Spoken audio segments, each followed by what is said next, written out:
Okay, Assalamualaikum dan selamat kembali ke Elektronika. Hari ini kita ada preview dengan BYD Seal 6 EV. Saya rasa video ni akan keluar pada hari pelancaran lah, 26 hari bulan ni.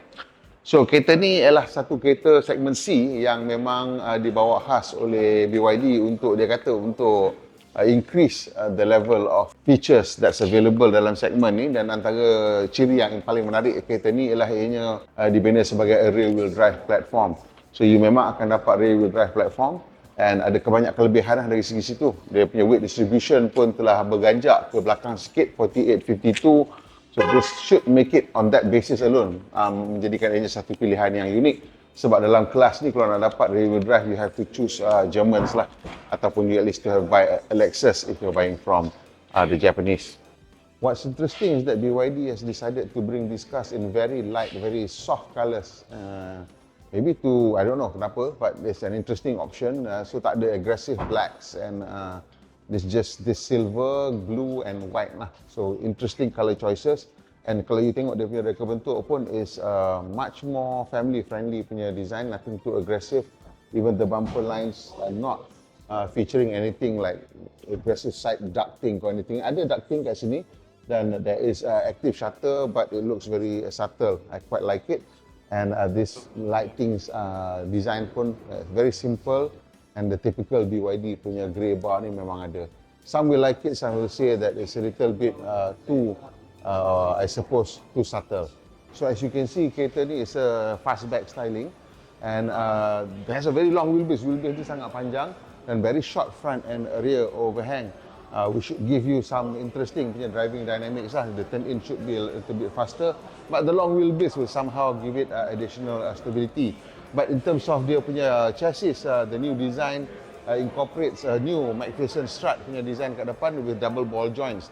Double ball joints ni akan give it a bit more control over dia punya geometry, over the whole travel, and that should give you a little bit more better ride quality and also a little bit better driving dynamics. Kat belakang menggunakan 5-link suspension, multi-link suspension, and because this is rear wheel drive, dia gunakan the same motor package, iaitu 8-in-1 tu yang ada all the charging equipment, all the power controller, and they managed to pack it into the back. Kereta ni boot dia 460 liter and kalau kita perasan dia punya ruang ni quite nice and flat, ada sedikit road lip tapi tak banyak intrusion lah daripada suspension punya area. Datang dengan this rigid floor, dan kat bawah ni ada sedikit lagi ruang simpanan untuk yang ni. Saya rasa dia punya apa dia panggil, granny charger punya kit lah. Kat bawah ni ada a bit of safety equipment, including the tire reinflated kit. An interesting feature that I like to point out adalah kereta ni punya bonnet is clamshell and what they've done is something quite courageous kat sini pada saya, sebab you meet the clamshell meet straight dengan the body line. Ini kalau pasang tak betul kat kilang, dia akan nampak lari dia. So this is an interesting design feature that they've decided on. Side mirrors are of course still attached to the windows, but they've taken away from the car to help improve the airflow. So kereta ni airflow is 0.24 CD, coefficient of drag. They've used a few little interesting things including this and this air ducting to create an air curtain here. Of course there is a fastback design, a little bit of a ducktail at the back to get that 0.24 CD drag coefficient.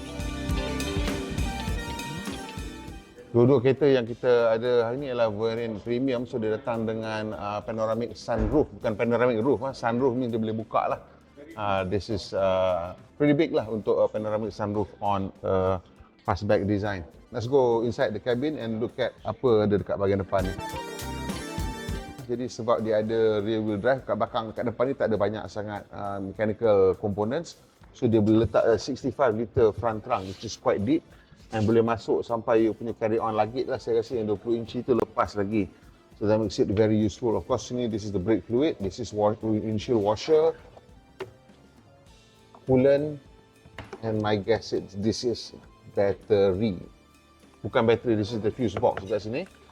So if you come over here, you akan nampak dua benda kat sini, iaitu the fuse box and satu lagi a very important thing that you need to know where it is. This is the fireman punya cut off. Kalau berlaku perkara kemalangan, dekat situlah fireman kena tarik to cut off all power supply to prevent any further shorts ke apa ke. Antara benda yang saya paling perasan ialah dia punya seat ni lah. Reka bentuk seat ni agak sculpted jugalah, seperti dibentuk betul-betul untuk nampakkan dia punya outstanding. Quite prominent shoulder punya support, lepas tu lateral support pun agak okey for the side dengan also dekat bawah ni. Dan aku datang dengan perforated seats dengan pattern the perforated patterns, and ini allows for it to have ventilation. So kereta premium ni datang dengan 8-way adjustment untuk driver dengan 4-way adjustment untuk the front passenger. 8-way tu maksudnya ada lumbar support sekali lah. So kalau kita masuk dalam kabin ni, kita akan nampak the dashboard is new design. You nampak ada this big panel, black panel yang incorporate meter cluster ataupun instrument cluster dekat sini, and there's a fairly kind of small size for a BYD punya screen, center screen ni 12 point something, 12.8, and ada aircon vent dekat bahagian bawah. This is something yang quite typical sekarang, aircon vent duduk kat bawah ni. Not my favorite position untuk aircon vent, but there you have it. Dan dekat depan ni ada 50 watt punya wireless charger, and you get an NFC card. You also boleh buka kereta ni, operate kereta ni dengan you punya phone. Kalau tak ada internet pun boleh, sebab dia boleh baca you punya Bluetooth. And of course dia bagi you kunci biasa lah. Dan dekat tengah ni you ada 2 cup holders and all these shortcuts lah dekat sini. This is for volume, this is untuk mode, this is the start stop button, and then also your traction control dan sebagainya. Sini storage space, rasa macam sejuk sebab dia lalukan aircon vent kat bawah kot. Dan dekat bawah ni ada juga storage space and 2 USB port dengan a 12 volt outlet. This piano black punya finish ni gives a nice backdrop untuk the orang panggil ambient lighting. Ambient lighting ni adjustable, and dia boleh ikut rentak lagu yang you mainkan, and it also continue to the side. What's interesting is that kalau you tengok the door panel, you akan nampak dia tidak menggunakan kayu punya finish. It's a very technical finish. The Chinese I think have moved on from wood, and quite a few of them dah start guna technical finish. And material on the door cap, soft touch material, soft touch material, soft touch material, soft touch material on the armrest, soft touch material sampai dekat tempat lutut you belaga. Bawah ni barulah keras, dan you have a little boot release dekat sini. Material quality is acceptable. We don't know the price yet sebab harga yang kita tak tahu, tapi kalau kita tengok tu memang there is no real complaints lah. There's also speakers dekat atas ni. And in terms of storage space, they give you the usual, including some sunglasses punya holder. And what's nice is that this thing ada sunshade ataupun sun visor, sunshade lah untuk dia punya panoramic sunroof. Okay, so kalau kita tengok tadi dia cakap kereta ni wheelbase dia 2820mm. Kalau kita compare dengan semua kereta yang ada dalam market sekarang ni, termasuk the 408 Peugeot 408 yang itu paling besar sebelum ni, this still has 30mm punya ataupun 3cm advantage over that Peugeot. So as you can see, seat ni tadi kawan saya Rick dah duduk kat depan, dia set, dia 6 kaki tinggi, saya 5 kaki 11. Masih lagi ada satu penumbuk lah dekat depan, lebih daripada satu penumbuk dekat depan. So rear seat is going to be not an issue lah in terms of dia punya leg room. Of course, ada satu lagi, tengok dia punya sudut sandaran ni memang agak santai. So that's going to make it pleasurable untuk you punya long distance driving. Satu lagi you akan perasan dia punya window line ni agak rendah. Sayang dia tak boleh turun habis, tapi the window line is quite low, which is a rarity. This is banyak kereta window line tu naik terjongkit tinggi. So this one has quite a flat window line from front to rear, akan menghasilkan ruang yang ataupun yang berasa lebih bercahaya lah dan lapang.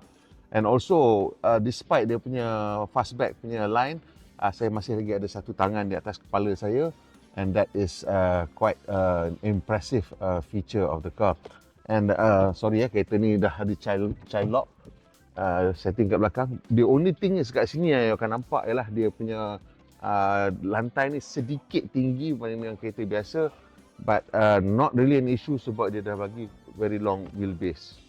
Satu lagi nak tunjuk sikit, seat belakang ni is quite sculpted. Kalau you nampak, it is quite sculpted, quite full of just different panels. Yang nampak ni sculpted, dia nampak lebih kurang macam seat depan. So there's a little bit of shoulder support and also lateral support. And you tengok dia punya ISOFIX is quite easy to access, senang. Buka je dah nampak lah dia punya bar, ISOFIX bar dia. This should make it easy for you to attach. And it comes with a center armrest and a 40-60 split. So this 40-60 split is going to make it quite useful.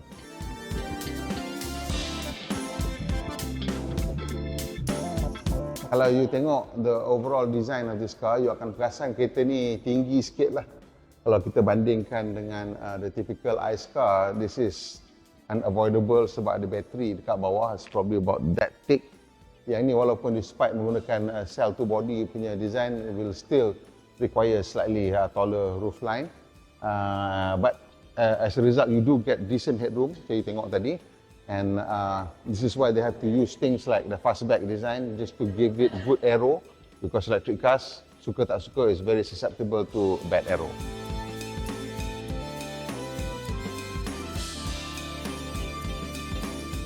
Other interesting technical feature of the car ialah kereta ni punya torsional rigidity is 31,167 Nm inch kot dia punya twisting force yang required.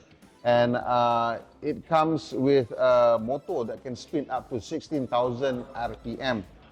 That's pretty fast lah untuk kereta yang kind of a family car macam ni. And speed limit untuk kereta ni adalah 180 km sejam. This is the premium version. The dynamic version mungkin slightly slower sebab these two cars ada slightly different power output.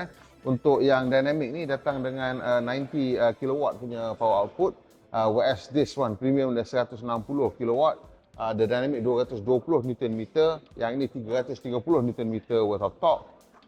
This one, the premium can go to 100 km per hour in 7.5 seconds, whereas the dynamic version memerlukan 10.9 saat untuk sampai ke situ. Small differences in the two cars actually. Yang lain perbezaan dia ialah power seat driver tu 6-way je in the dynamic, this one is 8-way. And yang ini dapat 8 speaker, the dynamic dapat 6 speaker. And yang dynamic tak ada sunroof, yang ini ada sunroof of course. And the dynamic tu tak dapat sunglasses punya holder dekat you punya roof liner. So dekat bawah seat belakang ni, belakang seat pemandu ni, ada satu rahsia besar lah sebenarnya. Dekat sini ada bateri 12 volt lithium iron phosphate yang menggantikan bateri 12 volt lead acid yang biasa nampak dekat kereta-kereta elektrik ni. Dan kereta ni datang dengan warranty, the bateri yang 12 volt ni datang dengan warranty 6 tahun 160,000 km. Kalau tak silap saya, nanti masa pelancaran ni akan announce lah. Dan potentially bateri ni boleh run for the lifetime of the car lah. Kalau nasib kau baik, kalau tidak dia ada warranty lah selama 6 tahun. And what's interesting about this thing is that of course benda ni seal kau tak boleh buka yang dekat bawah ni, it's difficult to get to, which means that kalau kau bateri kau flat, macam mana nak start kereta ni? Well, according to BYD, if you come back and the 12 volt battery is flat, you pegang sini and you hold this button for about 10 seconds. Then what will happen is that typical in a lot of EV cars, the charging for the 2 volt system is very different. So when you cocok kereta kat rumah, dia won't necessarily charge the 12 volt battery. So when you do this, is that bateri belakang tu flat, dia akan force ataupun dia akan request power from the high voltage battery to send power to the 12 volt to kick start the system.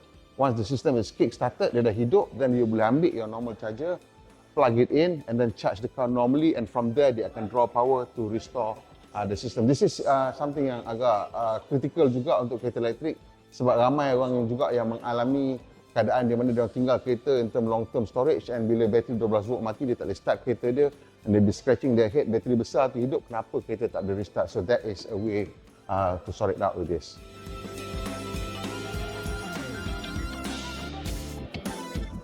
Okey, itu dia video kita tentang BYD Seal 6, satu kereta yang dijangka akan menggegarkan pasaran. Saya tak tahu harga, tapi by estimate is the price is going to be around 130 lah kot, 130 to 135, sebab beza tu mungkin tak banyak sangat, ataupun 130 to 140 kalau dia take into account the power outlet lah, the power output of the cars. And komen sikit banyak-banyak, adakah hari ni kereta yang akan boleh menggantikan kau punya segment C, competitor dia of course Corolla Altis, Honda Civic, and the Germans lah, the Passat, the Alio, Peugeot 408, and C-Class, and 3 Series dan sebagainya. Komen banyak-banyak kat bawah. Tolong tekan butang like dan kongsikan video dengan kawan-kawan. Yang mana belum langgan, tolong tekan butang langgan dan butang loceng supaya tak ketinggalan bila kita main video terbaru. Manu Malaysia, Manu Berhemah. Kita jumpa lagi insyaAllah.